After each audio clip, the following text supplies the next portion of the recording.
Di sebuah sudut kota yang terabaikan, Malik tinggal di rumah kecil yang reyot. Dindingnya yang kusam menunjukkan bekas-bekas hujan yang tak terhitung, dan atap yang bocor membuatnya sulit untuk tidur saat hujan turun. Setiap pagi, Malik bangun dengan perasaan berat di dadanya.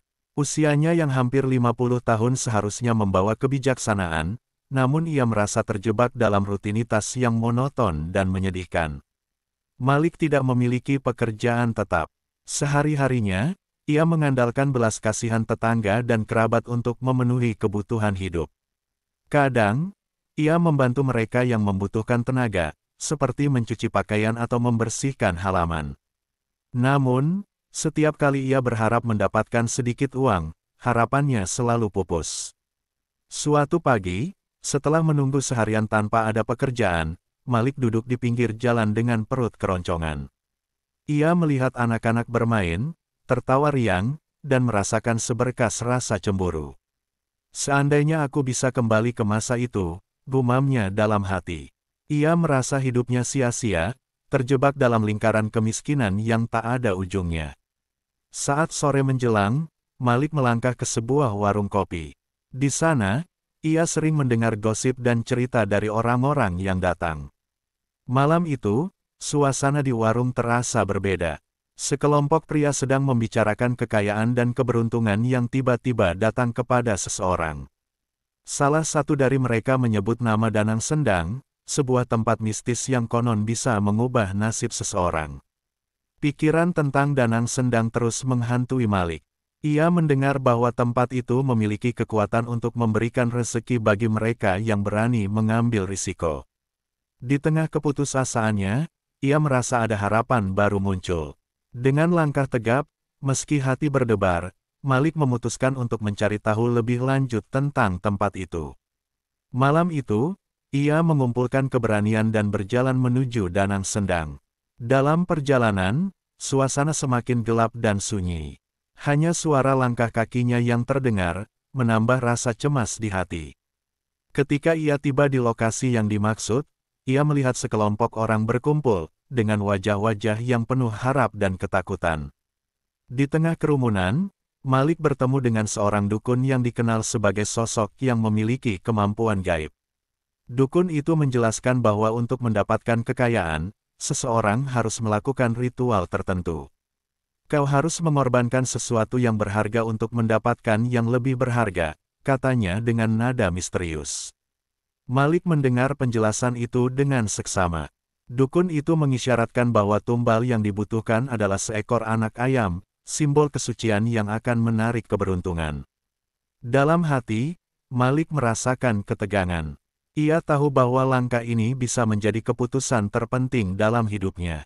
Namun, rasa putus asa dan harapan akan perubahan mendorongnya untuk melangkah lebih jauh. Dengan perasaan campur aduk, Malik pulang ke rumah malam itu. Di dalam pikirannya, bayangan tentang kekayaan dan kehidupan yang lebih baik terus berputar. Namun, ia juga merasakan ketakutan akan konsekuensi dari keputusan yang akan diambilnya. Apakah ia benar-benar siap untuk mengorbankan sesuatu demi sebuah harapan? Malam itu, Malik terbaring di tempat tidurnya, memikirkan hidupnya yang penuh perjuangan. Suara rintik hujan di atap menjadi latar belakang pikirannya.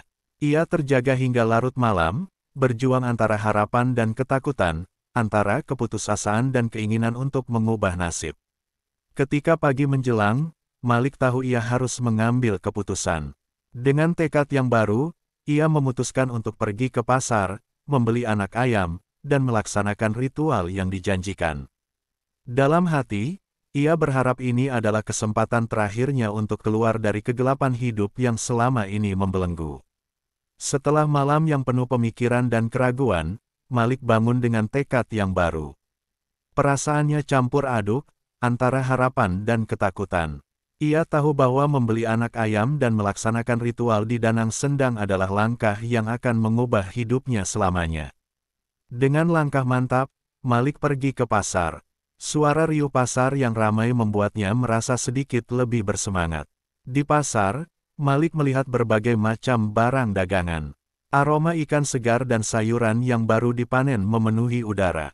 Ia berjalan melewati pedagang, menatap anak-anak ayam yang berlarian. Setelah beberapa saat, ia menemukan seorang penjual yang menawarkan seekor anak ayam dengan harga terjangkau.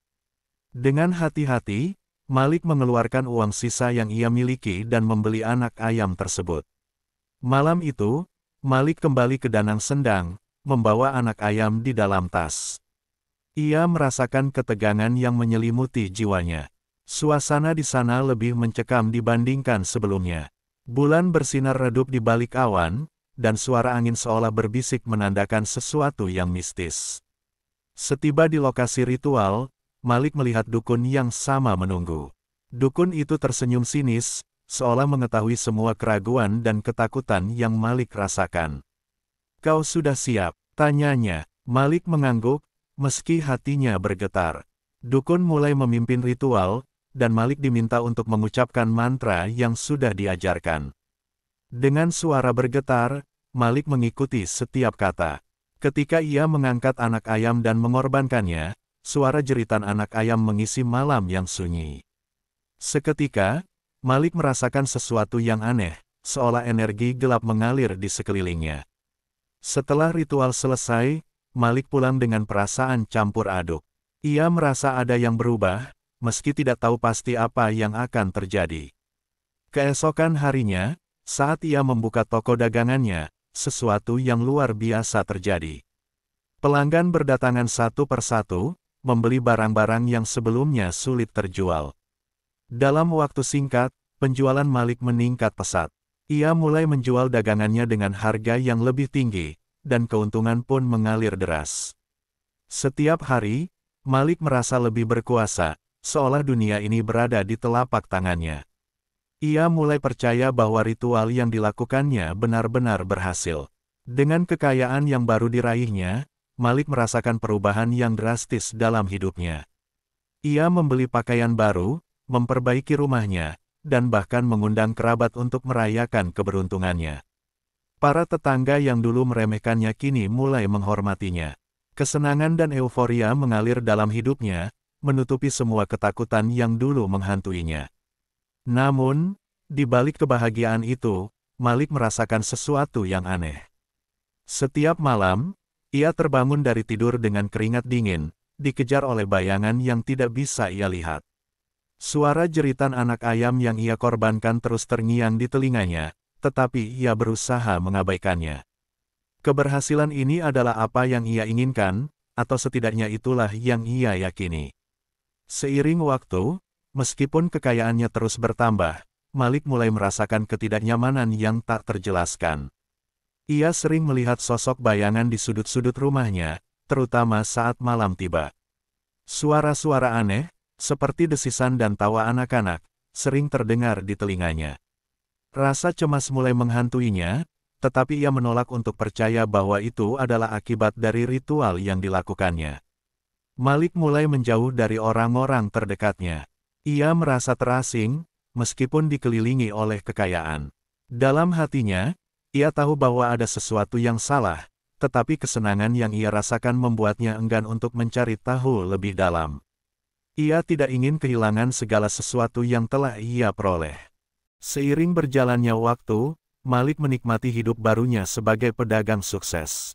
Penjualannya meningkat pesat, dan ia mampu memenuhi kebutuhan hidupnya dengan lebih baik. Namun, di balik kebahagiaan yang terlihat, Malik merasakan tekanan yang kian membebani jiwanya. Rasa bersalah mulai menggerogoti pikirannya, terutama ketika ia teringat akan anak ayam yang ia korbankan. Meskipun ia berusaha mengabaikannya, suara jeritan anak ayam itu terus bergema di benaknya. Kekayaan membawa perubahan dalam perilakunya. Malik yang dulunya ramah kini mulai sombong. Ia sering meremehkan orang-orang yang dulunya membantunya. Dalam pikirannya, mereka adalah orang-orang yang gagal, sementara ia adalah contoh kesuksesan. Perlahan, teman-temannya menjauh, dan ia dikelilingi oleh orang-orang yang hanya mendekat karena kekayaannya. Suatu malam, saat Malik pulang ke rumah setelah seharian berdagang, ia merasa ada yang aneh. Di sepanjang jalan, ia merasakan tatapan tajam dari orang-orang yang lewat. Mereka terlihat curiga, seolah mengetahui rahasia kelam yang ia simpan. Ketika ia sampai di rumah, suasana di dalam terasa dingin. Ia merasakan kehadiran yang tidak nyaman, seolah ada sesuatu yang mengawasinya. Malik berusaha menenangkan diri dengan menghitung uang yang ia peroleh. Namun, saat ia membuka dompetnya, ia terkejut melihat selembar uang kertas yang tampak berbeda. Uang itu berwarna gelap dan memiliki gambar yang tidak dikenalnya. Ketika ia menyentuhnya, ia merasakan getaran aneh, membuatnya merasa mual. Dalam keadaan panik, ia melemparkan uang itu dan berusaha melupakan kejadian aneh itu. Malam itu, Malik tidak bisa tidur.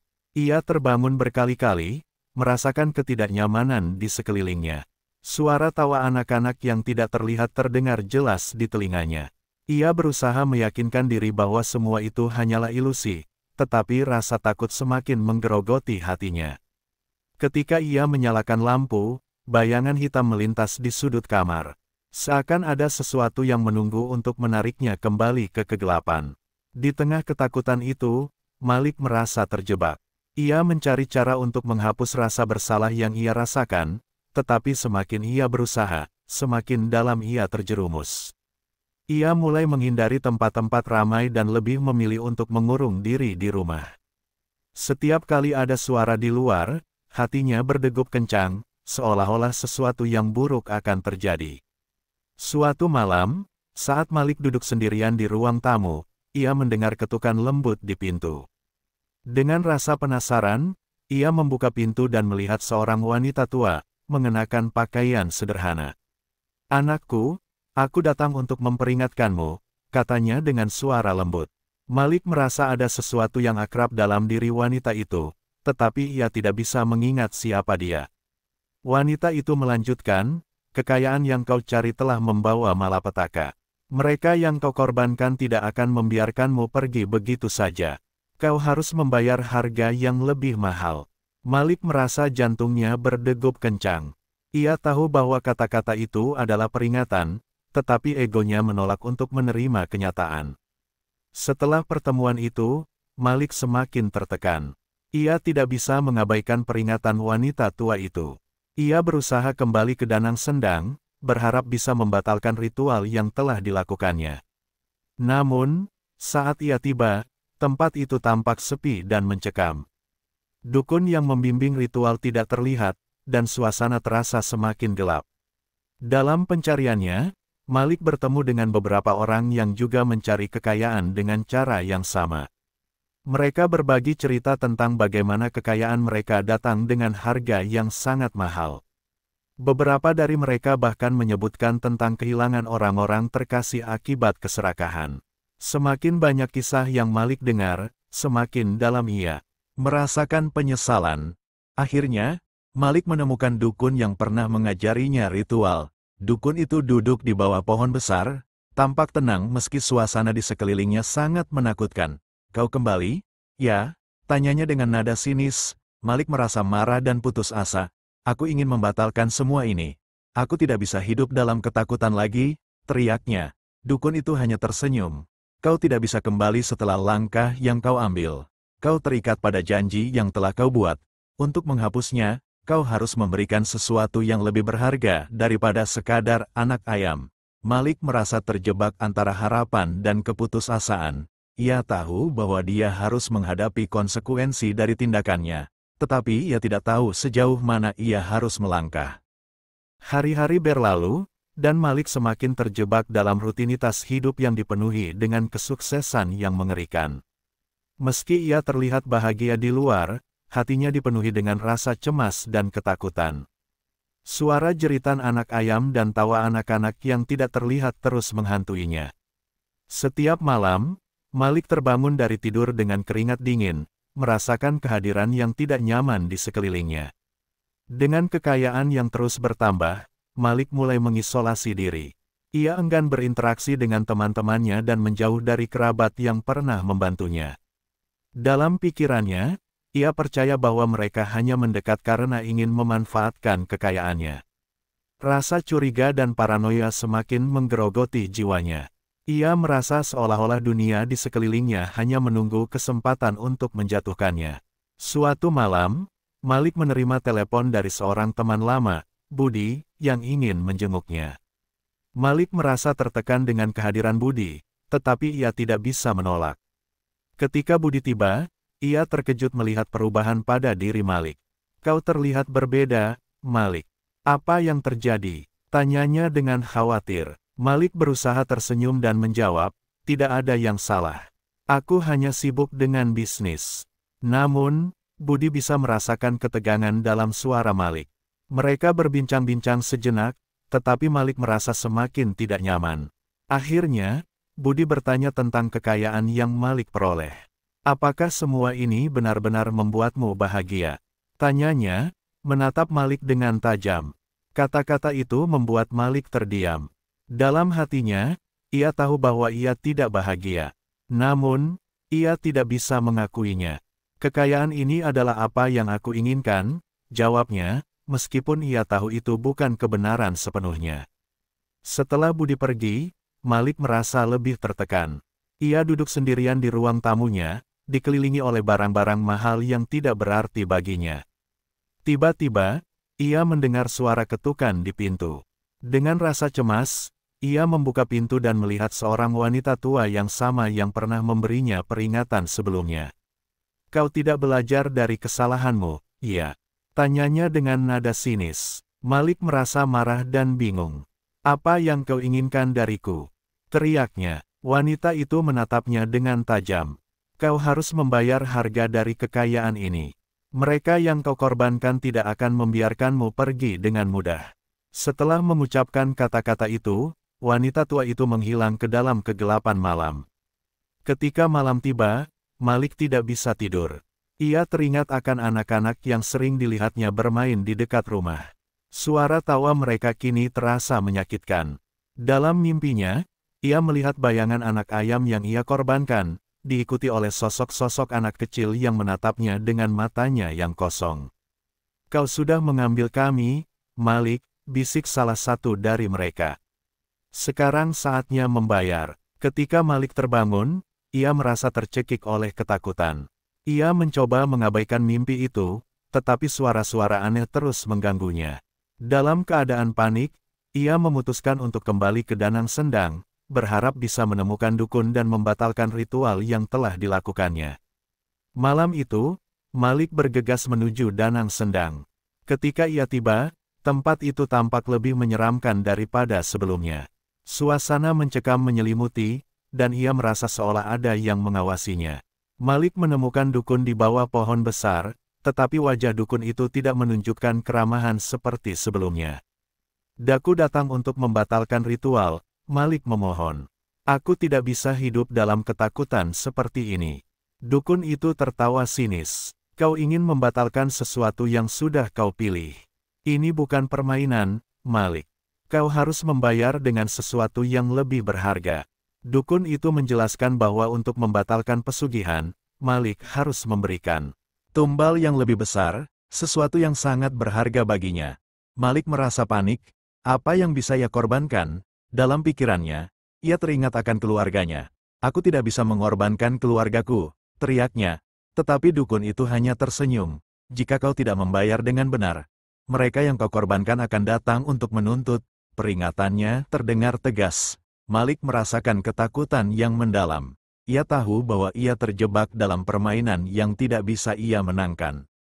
Malam itu, Malik kembali ke rumah dengan hati yang berat. Ia tidak bisa menghilangkan bayang-bayang yang terus menghantuinya, dan ketakutan akan kehilangan orang-orang terkasih semakin menggerogoti pikirannya. Peringatan dari dukun terus terngiang di telinganya, menandakan bahwa waktu untuk membayar telah tiba.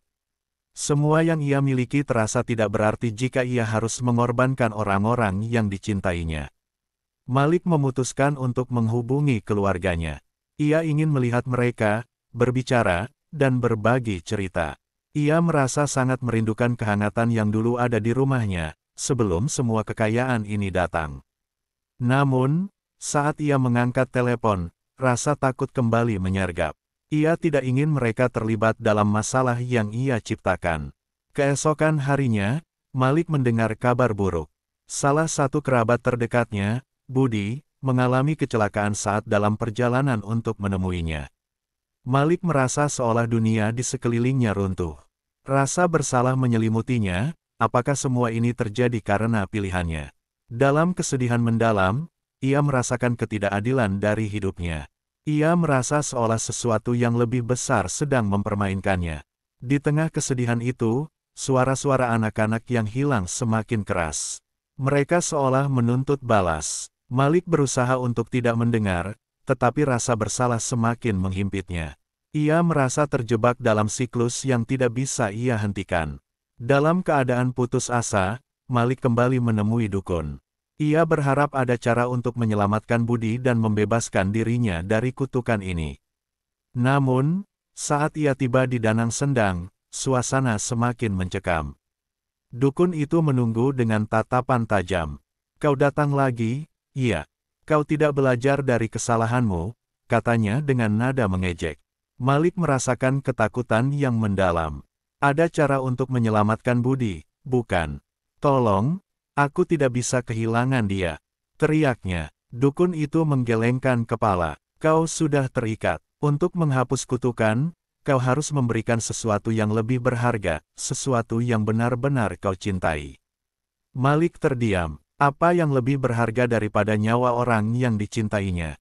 Dalam pikirannya, ia tahu bahwa ia tidak bisa mengorbankan Budi, tetapi ia juga merasa tidak punya pilihan lain. Dalam keadaan putus asa, ia bertanya, "Apa yang harus aku lakukan?" Dukun itu menjelaskan bahwa Malik harus melakukan ritual terakhir, mengorbankan sesuatu yang sangat berharga baginya. "Hanya dengan pengorbanan yang tulus, kau bisa menghentikan semua ini," katanya.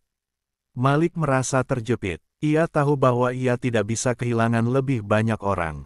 Namun, ia juga tidak bisa membiarkan kutukan ini terus menghantuinya. Dengan berat hati, Malik memutuskan untuk melakukan ritual. Ia kembali ke tempat yang sama, membawa barang-barang berharga yang ia miliki, uang, perhiasan, dan barang-barang lainnya. Namun, di dalam hatinya, ia merasa bahwa tidak ada yang bisa menggantikan hidup Budi.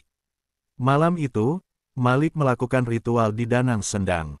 Dengan suara bergetar, ia mengucapkan mantra yang sama yang pernah ia dengar. Ia meletakkan semua barang yang ia bawa di altar, berharap bisa menghapus semua dosa yang telah ia buat. Namun, saat ia mengangkat tangan untuk mengorbankan barang-barang itu, bayangan-bayangan anak-anak muncul kembali. "Mengapa kau mengambil kami?" Suara mereka terdengar jelas. "Kami ingin hidup." Malik terjatuh, merasa terjebak dalam ketakutan dan penyesalan. Air mata mengalir di pipinya, dan ia merasa tidak ada cara untuk memperbaiki kesalahan yang telah ia buat. Setelah ritual selesai, Malik pulang dengan hati yang hancur. Ia tahu bahwa apapun hasilnya, ia telah kehilangan lebih dari sekadar harta. Beberapa hari kemudian, ia menerima kabar bahwa Budi telah meninggal dunia akibat kecelakaan itu. Rasa bersalah menyergapnya dengan keras. Ia merasa bahwa semua ini adalah akibat dari pilihannya untuk melakukan pesugihan. Dalam kesedihan mendalam, Malik meratapi hidupnya yang hancur. Kekayaan yang dulunya menjadi impian kini terasa seperti kutukan. Ia merasakan kehilangan yang tidak terbayangkan, dan semua yang ia miliki tidak bisa mengisi kekosongan di hatinya. Ia menjadi bayangan dari diri yang dulu, seorang pedagang yang penuh harapan dan impian, kini terjebak dalam kesedihan dan penyesalan. Di malam terakhirnya, Malik duduk sendirian di ruangan yang kini terasa kosong. Ia melihat semua barang-barang mahal yang tidak berarti. Dalam keheningan, ia berdoa dengan tulus, berharap agar jiwa-jiwa yang terganggu bisa menemukan kedamaian. Namun, ia juga tahu bahwa ia harus membayar harga yang sangat mahal untuk semua yang telah terjadi.